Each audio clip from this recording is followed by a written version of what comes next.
वहीं इस बीच बड़ी खबर मिली जहां शराब बिक्री पर सियासी घमासान जारी है। बीजेपी प्रतिनिधिमंडल ने राज्यपाल को ज्ञापन सौंपा है। शराब की दुकानें बंद करवाने को लेकर ये ज्ञापन सौंपा गया। प्रदेश अध्यक्ष विक्रम उसेंडी रमन सिंह यहां पर मौजूद रहे। सीधे लिए चलते हैं, आपको पूर्व मुख्यमंत्री रमन सिंह क्या कुछ कह रहे हैं सुनते हैं।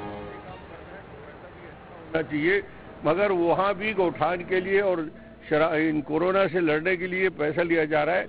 हमने मांग किया है कि मजदूर के बर्तन बिक रहे हैं, मजदूर के गहने हम उनकी बहनों के माताओं के गहने बिक रहे हैं और ये सरकार सिर्फ 5,000 के राजस्व के लिए शराब खोल के बैठी है। इसको तत्काल छत्तीसगढ़ में इसलिए बंद करें कि आपने घोषणा किया था, आपने जन घोषणा पत्र में इसका वादा किया था। एक स्पष्ट कार्य योजना मजदूरों के लाने के बारे में बनना चाहिए, जिसमें अंतरिम रूप से हमने कहा कि वहाँ भूख मर रहे हैं। कई जगह से मुझे समाचार मिले हैं, रोज सैकड़ों फोन आते हैं।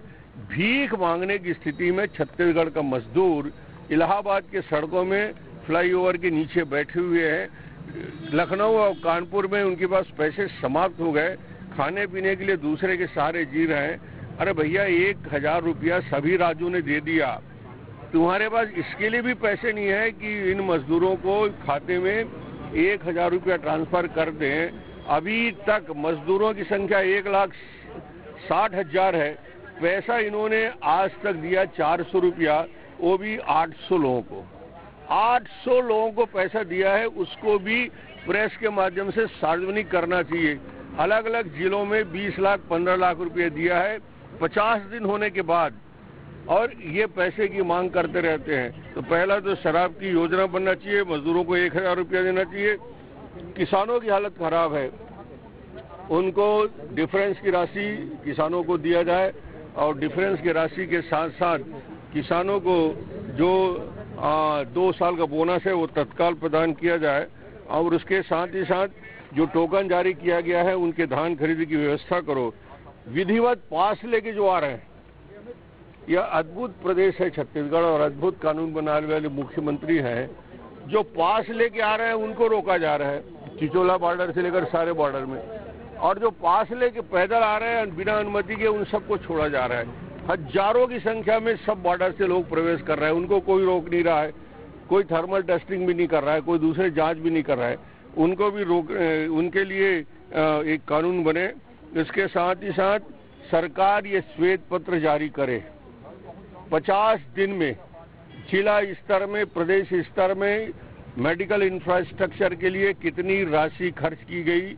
दूसरा, कोरोना पीड़ितों के लिए जो बाहर हैं उनके लिए कितनी राशि, कोरोना पीड़ित 1,60,000 के लिए कितनी राशि गवर्नमेंट के बजट से उन्होंने दिया है, इसकी जानकारी और सरकार ने क्या क्या इंतजाम किया है, विपक्ष को विश्वास में लेकर इसकी पूरी जानकारी दे। इसके लिए हमने ये ज्ञापन माननीय महामहिम राज्यपाल महोदय को दिया है कि तत्काल सरकार को निर्देशित करें और पूरी जानकारी जो हम सब के लिए, विपक्ष के लिए, जनता के लिए सार्वजनिक किया जाए। सर, कांग्रेस के अध्यक्ष मोहन मरकाम ने मांग की है कि जिस तरह से मुख्यमंत्री ने पूरा हिसाब दे दिया है 53 करोड़ रुपए का, उसी तरह पीएम भी हिसाब दे, इस तरह की बात मांग की है उन्होंने, क्या कहना है? जिस प्रकार की बात ये कर रहे हैं और जिस प्रकार के हिसाब दे रहे हैं, मैं पूछता हूं कि 700 करोड़ डीएमएफ का आया है, उसका हिसाब दो। आप हिसाब दो 400 करोड़ मजदूरों के लिए जो पैसा इनके पास जमा है उसका हिसाब दो। अलग अलग पीएसयूज के माध्यम से जो राशि मिला है 600 से 700 करोड़ रुपया, उसका हिसाब दो।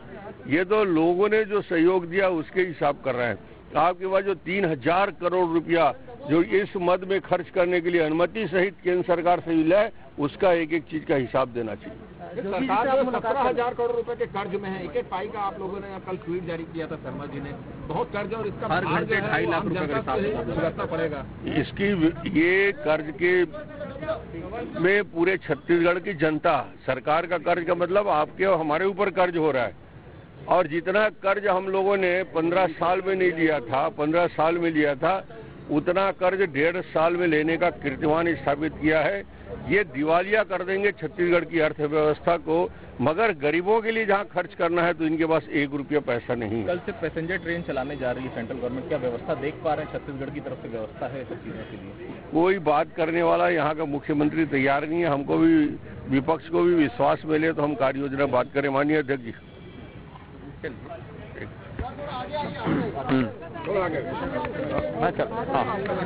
हाँ चलिए ठीक है। अभी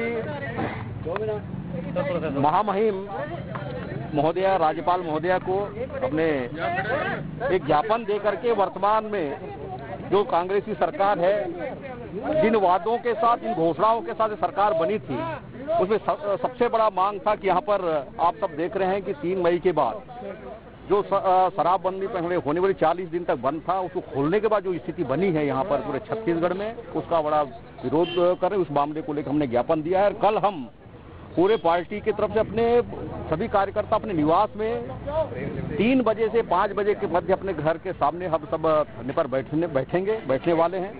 और उसके साथ ही साथ यहाँ पर जो किसानों का जो स्थिति, आप धान खरीदी की जो समय सीमा 20 फरवरी तक का समय था, आपने 3-4 दिन पहले जब टोकन जारी होने के बाद भी उन धान नहीं खरीदा गया। उस धान खरीदी के साथ साथ अंतर की जो राशि है उसको भी तत्काल दिया जाना चाहिए, ये भी मांग है। उसके साथ तो आप सुन रहे थे विक्रम उसेंडी और पूर्व मुख्यमंत्री रमन सिंह को। छत्तीसगढ़ में जिस तरह से शराब बिक्री हो रही है उस पर सियासी घमासान मचा हुआ है। राज्यपाल से रमन सिंह ने मुलाकात की है, विक्रम उसेंडी ने मुलाकात की है और ज्ञापन सौंपा है। इस ज्ञापन के जरिए जिस तरह से शराबबंदी का जिक्र आया था इनके घोषणा पत्र में, उस बात को उठाया गया है कि अगर शराबबंदी करनी है तो ये माकूल समय है। हमारे सहयोगी हमारे साथ जुड़ रहे हैं आदित्य नामदे, सीधे उनसे और जानकारी लेते हैं। आदित्य, क्या कुछ बड़ी बातें राज्यपाल से इस पत्र में कही गई हैं? आपके पास क्या जानकारी?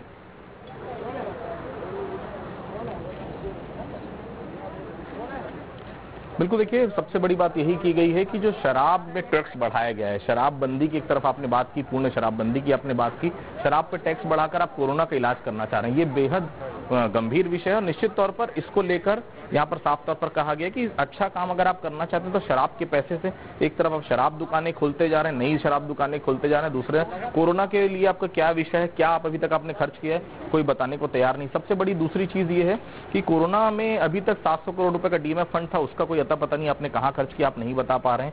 सिर्फ और सिर्फ सरकार जो है न विपक्ष को विश्वास में ली अभी तक कि कम से कम विपक्ष से बातचीत तो करे यहाँ पर, कम से कम की अगर ऐसी स्थिति हो रही है यहाँ पर तो विपक्ष को बताया तो कहाँ पर कितना पैसा खर्च हो रहा है, क्या हो रहा है, लेकिन कोई बात करने के लिए भी तैयार नहीं है। ये स्थिति यहाँ पर है।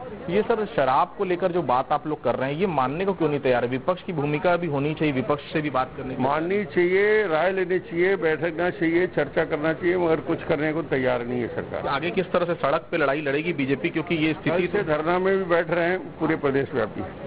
तो देखिए कल से धरने पर भी बैठ रहे हैं भारतीय जनता पार्टी के तमाम नेता, ये भी साफ तौर पर पूर्व मुख्यमंत्री डॉक्टर रमन सिंह ने कहा है। प्रदेश अध्यक्ष हैं मेरे साथ विक्रम उसेंडी जी, ये कल से धरने पे भी आप लोग बैठ रहे हैं। अभी जो मांग आप लोगों ने रखी है उसको अगर मैं संक्षिप्त में जानना चाहूँ तो किन किन मुद्दों पर चर्चा हुई? नहीं, देखिए प्रमुख रूप से मांग थी कि यहाँ पर छत्तीसगढ़ में जब ये सरकार बनने के बाद जो पूर्णतः शराबबंदी की मांग इन्होंने की थी और ये जब से लॉकडाउन शुरू हुआ और 40 दिन पूरा शराबबंदी होने के बाद भी सरकार अपने राजस्व बढ़ाने के लिए यहाँ पर जो शराब दुकानें खोलने का निर्णय और घर पहुंच सेवा करने का जो निर्णय थी इसका हम विरोध करते हैं। और साथ ही साथ जिस प्रकार से 1-1.5 किलोमीटर की लंबी लाइनें लगकर सोशल डिस्टेंसिंग के साथ साथ फिजिकल डिस्टेंस का पूरा वहां पर खुल्लम खुला वहां पर उपयोग हो रहा है, जिसके चलते यहाँ पर और कोरोना पॉजिटिव संख्या बढ़ सकती है। ये तमाम बहुत सारी बातें, इसको तत्काल शराब दुकानों को बंद किया जाना चाहिए। उसके साथ ही साथ किसानों के लिए जो इन्होंने बात रखी थी तत्काल यहाँ पर अंतर की राशि दिया जाना चाहिए और 3-4 दिन का जो समय जो 20 फरवरी का समय था उसमें 17 तारीख से लेकर 20 तारीख तक जो धान खरीदी के लिए जो टोकन जारी किए थे कूपन, उसका उन किसानों को धान अभी तक खरीदा नहीं गया है। ये भी मांग उसका तत्काल खरीदी दिया जाकर किसानों को राहत मिलना चाहिए। और उसके साथ बाहर जो फंसे मजदूर हैं उनको लाने की व्यवस्था, ट्रेनों के लिए राशि जमा करे, उनको लाने की व्यवस्था करे। ये हमारी पूरी मांगों को लेकर हमने क्या एक मिनट, कोरोना को लेकर जंग जारी है और कोरोना के इलाज के लिए शराब का पैसा यूज, आप भी स्वास्थ्य मंत्री रह चुके हैं छत्तीसगढ़ के, कुछ लग रहा है कोरोना के लिए कहाँ जंग जारी, कहाँ जंग जारी? छत्तीसगढ़ सरकार कोरोना से कोई जंग नहीं लड़ रही है, उसको जहां पैसा मिले वहां पैसा खोज रही है। कोरोना से जंग जमीनी लोग लड़ रहे हैं, जनता लड़ रही है, एम्स लड़ रहा है। बताओ ना कि सरकार ने क्या किया? राज्य सरकार ने क्या किया है? ये राज्य सरकार ने पैकेज दिए हैं, ये काम उन्होंने किया है, ऐसा कुछ बताएं मुझे। क्यों वो लोगों को नहीं बताती कि हम ये कदम उठाए हैं? काफी है जो कदम उठाए गए हैं, यही कहना है विपक्ष का।